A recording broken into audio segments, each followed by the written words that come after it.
Hello guys, my name is Fansi and let me quickly demonstrate what we will do in today's tutorial. We will create NPC, exactly this dragon. He can walk around, stuck his head in any wall you will see, and once you will be close to him you can actually hit him and kill him. But that's not the most funny part, because, let me reset it, if you will be in front of him he can actually try to bite you. I'm going to be working with project that I have created in previous tutorials, with which you can watch of course if you want, but if you don't want to and make only this, you have link in the description. And then let's get to it. Okay, first thing first, we need to get some models that we will make our NPC with. And for that, let's go to Unreal Marketplace and right here, quadruped and quadruped fantasy creatures. So let's go, it should be free for you, hopefully, permanent or collection free, sponsored by Unreal. Thanks Unreal, thanks very much. So let's add it to your project, you will probably have to download it before and add it to UE4 RPG. Okay, it will take a while, but since I have already downloaded it will be in a moment. Wonderful. Okay, quickly click play and see if everything is as it should. Probably is, because I haven't changed anything. And right there you should have a new folder which is called quadruped creatures. So let's open it and see what kind of creatures we have here. Well, you can do that for yourself, I'm not gonna waste your time, and go right here to mountain dragon, because that's the one I'm going to be working with. And let's check out just quickly mesh. Wonderful, check him out. What a little cutie, isn't he?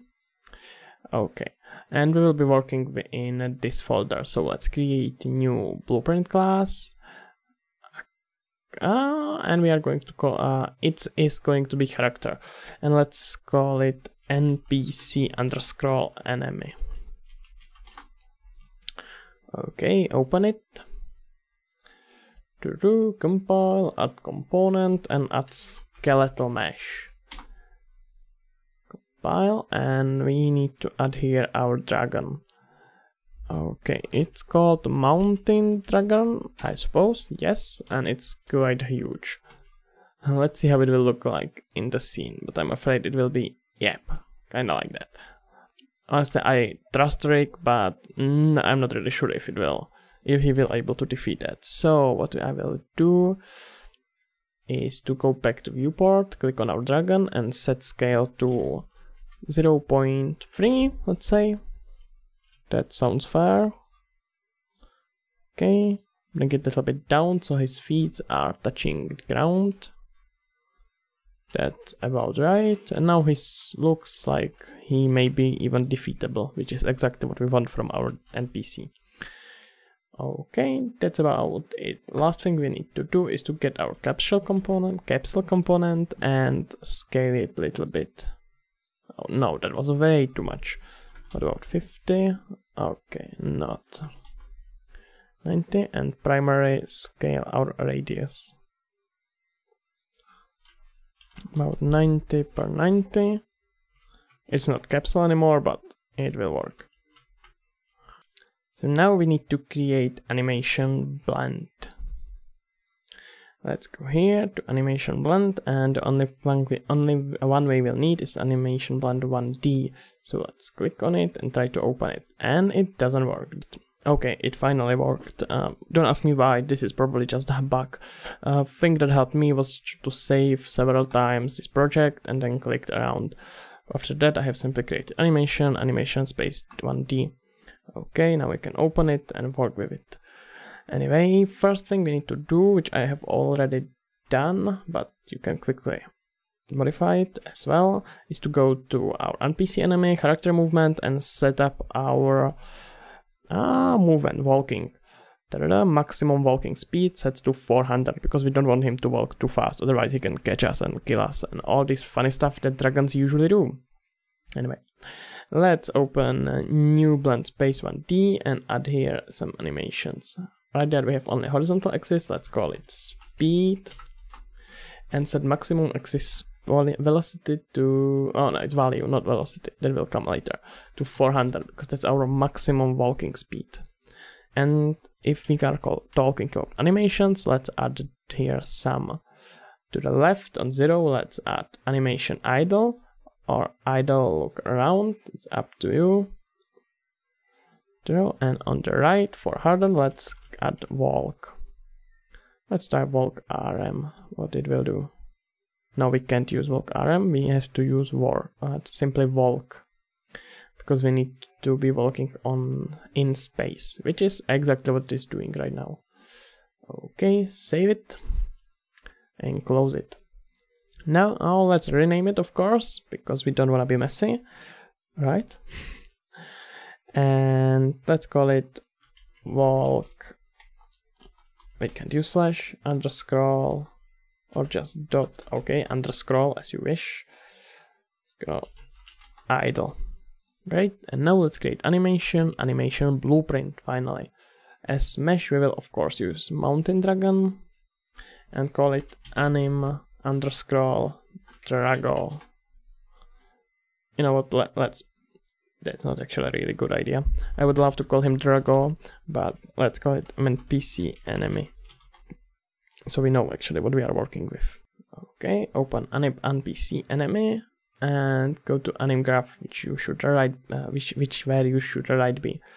Okay, let's create new state machine, add it here, compile, open it, and from entry let's add here a new state, call it walk slash idle walka. Let's ignore what I just did and connect it, compile, wonderful, and add here our walk idle. Now what we need to do is to get this speed from somewhere, so let's compile it and go to event graph. First thing we will need to do is to cast to third person character, which is our rig. Get object and get character movement. Get character movement. That's the problem, because we are not casting to third person character. My bad. We are casting to our NPC character, because that's animation blueprint we are working with. Okay, cast to NPC enemy object, wonderful, and get character movement. Character movement, come on, let's get character movement. Here we go, get character movement, and we will need to create new variable which will be called speed and set it to float. Compile and put it right here, set speed. And now it will be a little bit complicated. We need to get velocity. Okay, and now we need to make a float from it, and that will be by getting length out of it. Get vector length, because this is vector, this is 3D coordination in 3D space, and we need to get it to one number, and that's how we create speed. Now let's simply go to our walk idle and put this speed here. Okay, compile, and if you put it right now into the game, it will probably be int, won't happen anything because we haven't set it up. Back to NPC, click or mesh, now click on our skeletal mesh and set it to use animation blueprint and anim NPC enemy. And now you can see he is so beautifully in our idle animation because he is not moving, just looking around. What you're looking at? Get out of here. Oh, wanna me to call Kalasi? What? Is that it? Okay, anyway, let's get back where we left. We need to set up now his walking, because that's what we are here for, right? Okay, go to event graph NPC and let the magic begin. Okay. And graph and begin plane, and what we will do is to add component AI move to, which is exactly this one. Pawn will be set to self, not a set. And now we need to get some destination. For that we will use a quick trick. We will take our skeletal mesh, get, let's just right click here and get a random location, get random location in navigable radius. Okay, and for origin we will use the skeletal mesh and get his rotation location, get world location. Okay, now I just thought about it, this is wrong, we can't do that. Let's close it and okay, so we need to get our skeletal mesh, get his world location, and now we need to get random, come on, don't you know how to spell it, get random point in navigable radius. Okay, and connect it to random location. Set radius to 2000, and I will quickly explain what this actually does. Okay, so when the game will begin, AI of this character will move to destination, and the destination will be set like this. We will take skeletal mesh, which is our dragon, look 2000 units around him and pick a random point, and that will be the location he will be moving to. So he will randomly move around over all of your game, but for that we need to add here volume, and it's called nav mesh bounds volume. Put it here, scale it up and scale it up so it covers all your level. If you wanna make sure that it really covers your level, you can press P and it will show you all these places that or your character his character, your NPC, can move. So let's disable it and click play if it will work. And look at that, he's staying on place for some weird reason. Dude, don't you wanna do something? He's moving somewhere. But we have, that's perfect, that's exactly what we want. If you wonder why he was moving like that, simply because of me, I haven't realized that. We need to rotate our character so his head is facing the same way as this arrow. Okay, compile and try it one more time. Now he walks where we want him, and he actually works. Animation blueprint works as well. Congratulations, guys. Great, you little. Okay, anyway. But for what we have set up here is that he will do it only once. Because event begin play, the game will start, and then he will move somewhere around 2000 units around him. So for that, we will simply create delay. Because once he will finish that, we want him to wait for 2 seconds and set it to on success and on fail. Because just said it like that. I'm sorry to explain it so badly, but whether he will be able to find that radius or he won't be able, he will actually continue with like that. It's a bit of a bug fix before we even have that bug, and for that. And that's actually all you need to do right now, because right now we will take all that. Let's move our event begin play and compile it to macro. Open that macro and set completed to this. Great. Okay, and rename that macro to move random. Okay, and funny enough, right now what we will do is to actually connect it right back here. Okay, one more time. Let's add, no, not a timeline. Let's add here reload node and connect it right here, which we can, yeah, we can do that. It would be really weird if we couldn't actually. So now every time it will finish this, one more time. Once game will start, it will execute all this action, and once it will finish or fail, as we have set up, it will go back here and try that again. So he should be forever moving around. Let's see if it works. Now he's staying somewhere, waiting, looking around, and he should be walking somewhere again. And that's exactly what he does. He just walks only a little bit. Okay, let's try to restart it so we can see it a little bit better. Okay, play.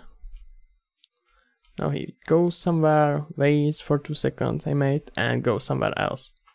If you wonder about the sticking movements he does, it's simply because we haven't properly set up a blend animation. But it would take a lot of time and I don't want to waste your time, so if you want to do that, feel free. And he will be randomly walking around. Great. Okay. Now what we will set up is when he will actually attack our character once he sees him. And for that, let's introduce a new component in our NPC setup, and that will be called True AI Pawn Sensing. Compile it so you can see it, and it will create this weird green bluish stuff. Ignore that, don't need to take care of it, because we will set it up right here. In AI peripheral vision, let's set it to about 60. Let's say that he has pretty good peripheral vision. And let's set threshold, how far he can see, a little bit lower. Okay, you know what, he doesn't have that good of a sight, so let's set it to 50. These blue and yellows you can ignore, they are for setting up something different, for example hearing and stuff like that. We won't do anything with that, we will work on with sight in this tutorial. Okay, so we will set up on-see pawn right here. So let's cast to, and this time to our third person character, and set it right there, object. So what this does is once actually our character, our Rick, will enter this radius, this green radius, it will do what we will say right here. That's the same like object overlap in a collision, but we will do it with sense. And what we will do now is to play animation. No, we will do something a bit different. We will stop movement immediately. And disable movement for a bit. Disable movement. Okay, no need to call this twice. Let's connect it right here. It probably doesn't save anything, but it looks better, so that's what matters, right? Okay, compile it and play animation from our skeletal mesh. And that animation will be... Okay, he is mounting dragon and bite. Make sure that you do know what length it is. In my case, it is 1.33 seconds. So let's see if it works. Compile. And try to... Oh, he's way too far. Hey, mate, could we? Hell, he is definitely biting. Maybe even a little bit too much. Oh, look at him. He looks like he wanna really kill me. Okay, so we have to sense our pawn sensing much smaller. So I will be only right in front of him when he does that. Let's see if it works. We will fix these bugs one by one. Dude, can you get your head out of there? Come on, mate, come here. Yeah. Now, let's get right in front of him. Hey, mate. Okay, maybe he set it up maybe too little. Let's put it a little bit bigger. Side radius, like this. Now get in front of him. Hopefully he won't put his head anywhere this time. Yeah. You can adjust this as you need, as you want, or so on. This is not perfect either. Is it in front of him? Right there, if you click on him, you can see how far you have to be to let him start biting.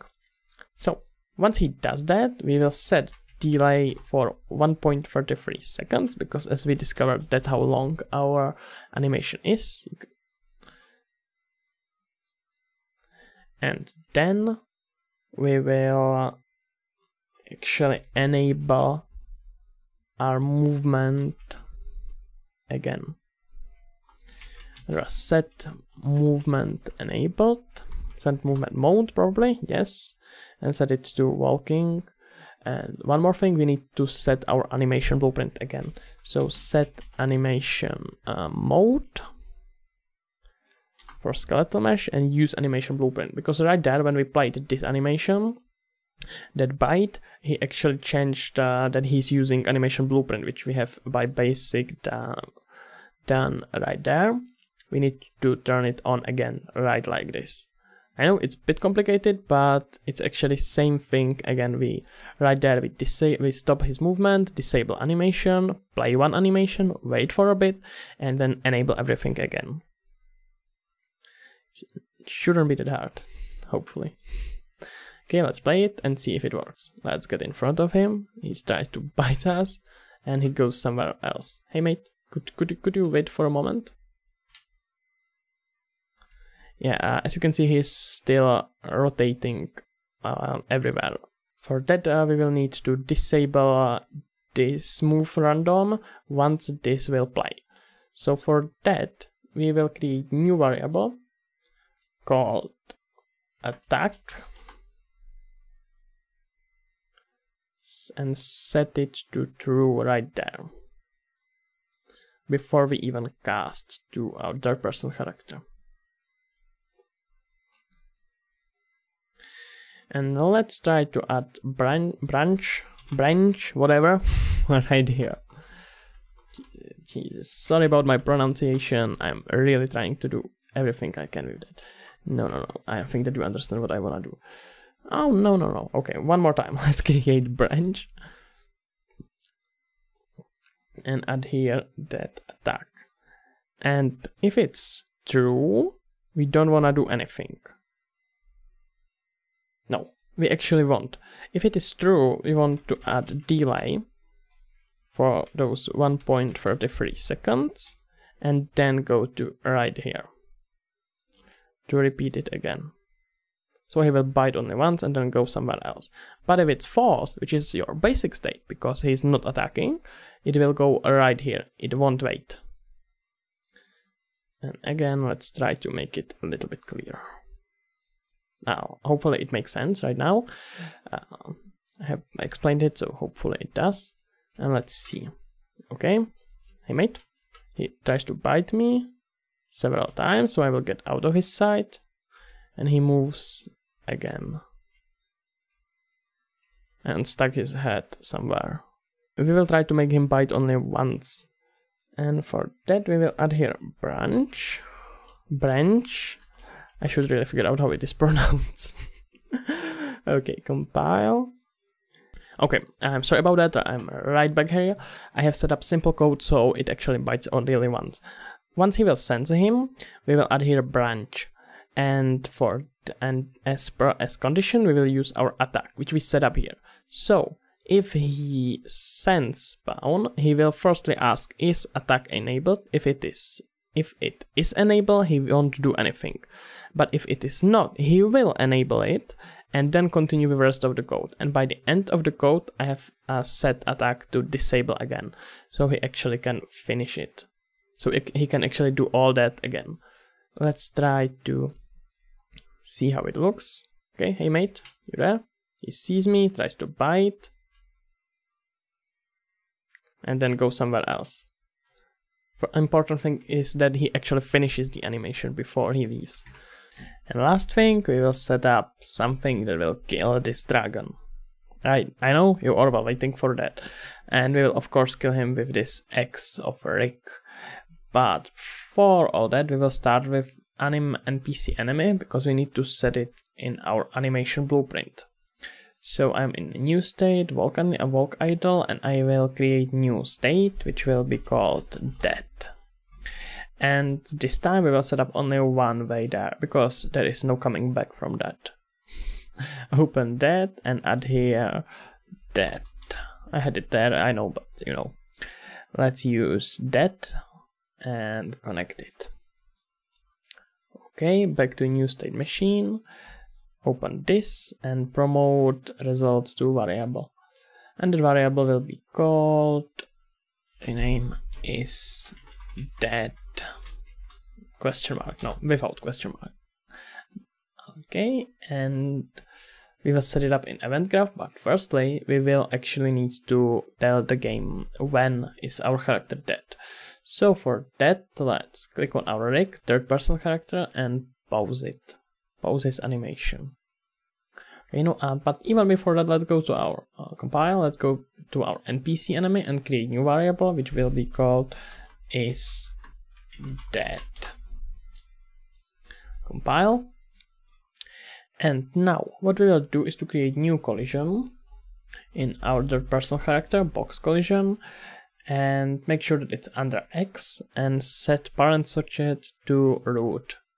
Now you can move it and scale it so it is basically in the size of this X, of the blade of this X, just like that.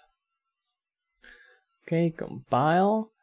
And scroll right down here to event begin overlap, and now we are going to cast to NPC enemy. Object is other actor, and what we will do is to take from here is that and set it to true. Okay, compile. Wonderful. And now we are going to our anim NPC, and from here let's get our is dead and set this is dead. I know I should have named them differently, but hopefully you know what we are doing.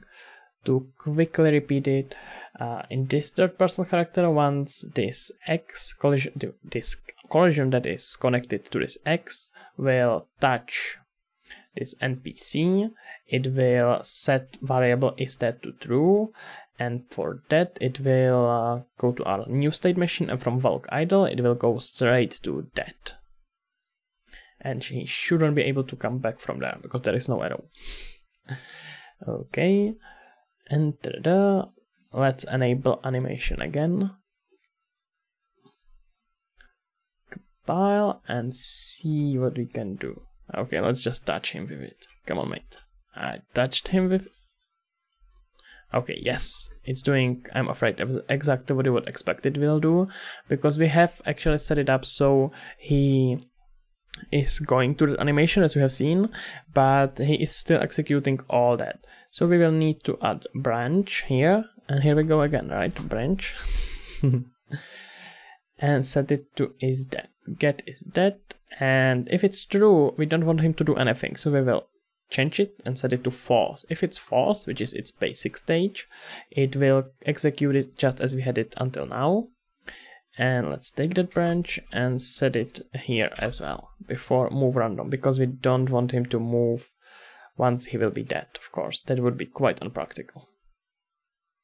Well, unless you are making zombie game, of course. And let's connect it to false, like that. Oh, just ignore it, I was testing something. Compile and see if it works now. Play. Touched him with that. And he will probably die. And he's dying again and again, because we still haven't done everything. Let's go back to our dead animation, click on our plane animation, and disable loop animation. Loop animation means that it will go around always again. Which is quite practical with walking and all this, but not necessarily when we wanna kill him. So now I have hit him and he's going to die, and hopefully he won't move again. And he's not moving. Oh, we just killed the dragon. Nice. Yeah, you should be excited about your own game. But last bug that we have here is that I don't need to attack him to kill him. I just need to touch him with that X. And that will be fixed quite easily. Back in our third person character, event graph. And right there. And let me quickly check if we have... animation B attack is, we have it, yes. Now in a previous tutorial we have set it up so once you press T, B attack will be enabled and execute all that. So we will simply use that animation again to add here branch, and if B attack is true, then you can execute it. So all that sequence when you are killing someone and playing that animation of that will be enabled only when I have pressed T. So only when I'm actually attacking. Now let's try it out. Okay, I can't do anything with him. I'm touching him even so. He has his head stuck in something again. Oh damn, he just turned around and wanna kill me, so I will go behind him and press T. Problem is that he ran away. I know this animation is quite slow, so it's not really for fast-paced games. Now I have hit him with this X, and he is dying. Congratulations guys, we just killed the dragon, and we've made him before, so we have destroyed our own creation. Congrats. Okay, that's about it. That's probably everything for this tutorial. I hope that you enjoyed it. I actually did, even though you don't have idea how much I had to prepare for this. Anyway, thanks for watching. In the link is in the description is a link and for all the social media. Leave a like and all that. Gently push the like button if you will. And that's about it. See ya in the next tutorial. Hopefully this was helpful.